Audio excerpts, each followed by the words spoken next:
The first night in our new house, my 6-year-old daughter told me the man under the floor asked her to open the door. We had been there for hours.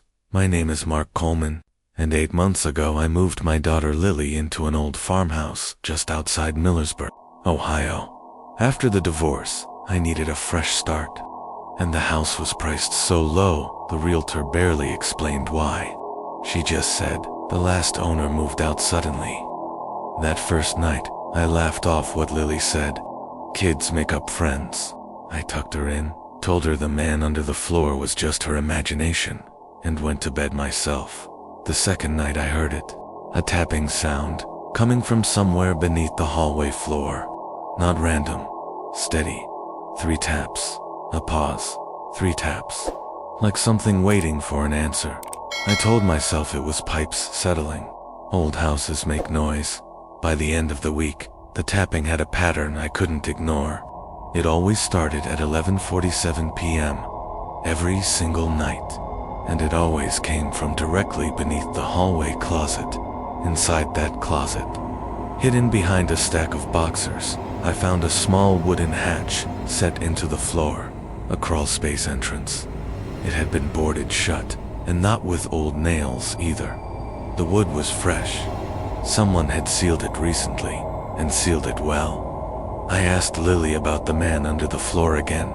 She said his name was Old Ben, and that he just wanted the door open. She said once she opens it, he promised he'd stop asking. I couldn't sleep after that. I dug up the county property records the next day.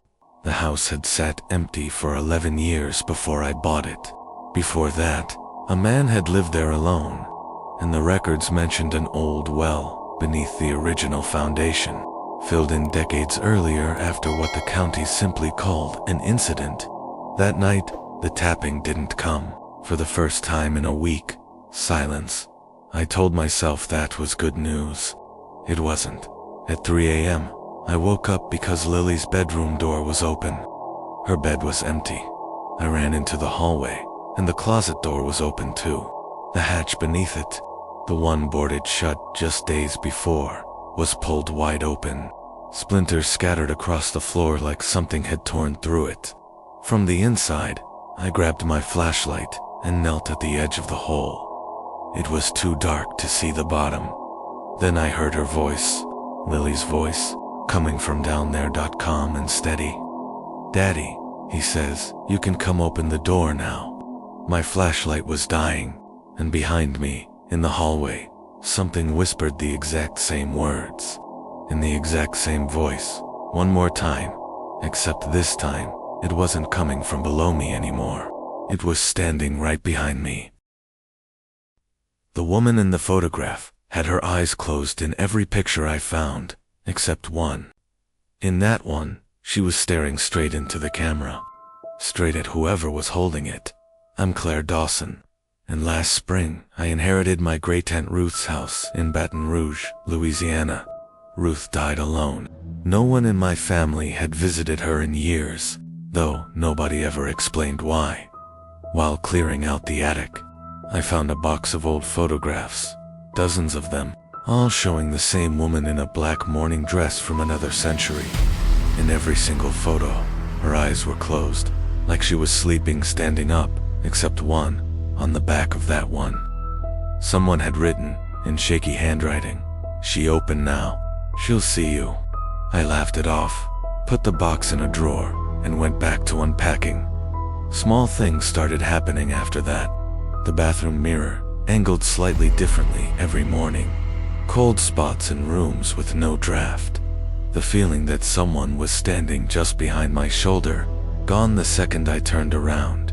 3 weeks in, I took a photo of my new living room to send to my sister. When I looked at it later, there was a woman standing in the corner of the shot. Same black dress, same face from the old photographs. There had been no one else in the house. I'd brought the photo to a local historian who specialized in the area's history. She went pale, looking at it. She told me the woman had lived in that house over 100 years ago, and had fallen into a coma like sleep doctors of the time couldn't explain.